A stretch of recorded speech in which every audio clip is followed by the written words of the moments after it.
2024, April 26, Friday, Yoon-Lee meeting. Yoon-Lee will be able to find common ground if their top priority is nation's future.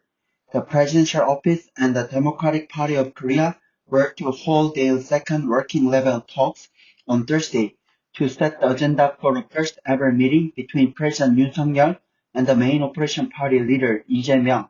The two sides met Thursday to discuss the date and agenda of the Yoon-Lee talks, but failed to set the date due to their difference on the agenda.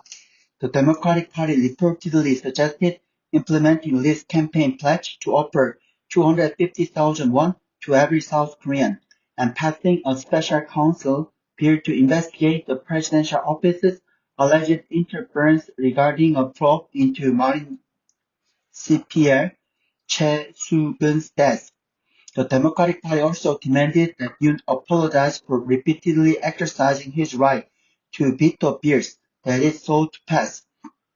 But why should Yoon apologize for exercising his legal right to veto, or ask the parliament to reconsider problematic bills that he thinks should not be enacted? Choo Mi-ae, who was elected in her constituency 2 weeks ago and is running for National Assembly Speaker, said a special counsel bill to investigate First Lady Kim Gun-hee should also be on the agenda at the Yoon-Lee meeting. Hardliners of the Democratic Party say the special counsel investigation into the CPL Chae case will be unavoidable, citing their election victory. Why? The party won a majority, but that doesn't mean a majority of voters support whatever special counsel bill they want to pass. The Democratic Party and the Korean language media referred to the CPL Chae case as one of suspected external pressure, meaning someone allegedly exerted undue influence on the probe. But the Marine Corps probe, led by Seoul Park Jong-hun, into why CPL Chae went into an overflowing stream without the light depth and got swept away by a torrent was an internal inquiry to find out what had happened before the Marine Corps handed over the case to the police. Seoul Park had accused 8 people, including the commander of the 1st Marine Division, Lim Sung-geun, of manslaughter by occupational negligence in his report to the defense minister. The defense minister signed it off on July 30, and the next day changed his mind and ordered through the Marine Corps deputy commander to defer the transfer of the case to the police, citing a need for legal review. Park, who later said it wasn't clearly conveyed to him as the minister's order, went ahead and transferred the case to the police.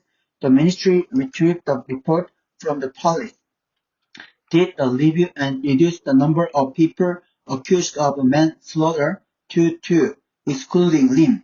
There may have been procedural problems during the whole process, but it is disputable whether someone exercised undue influence on the internal inquiry.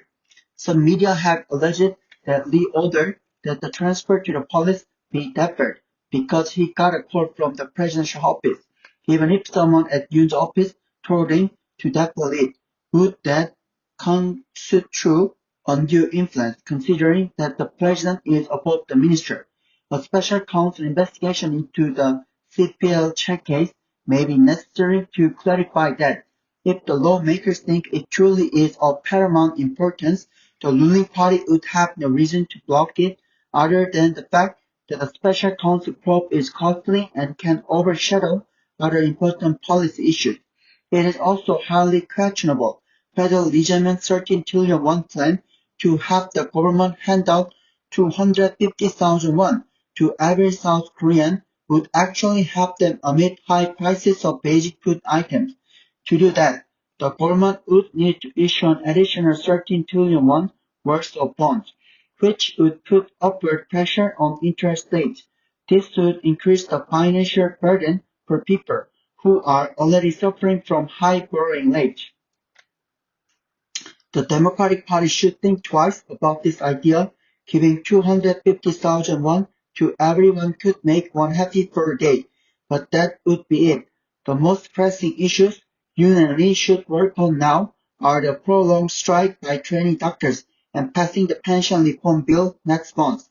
The President's office and the majority-controlling opposition party must cooperate to revise the national pension plan to make it sustainable in the long run.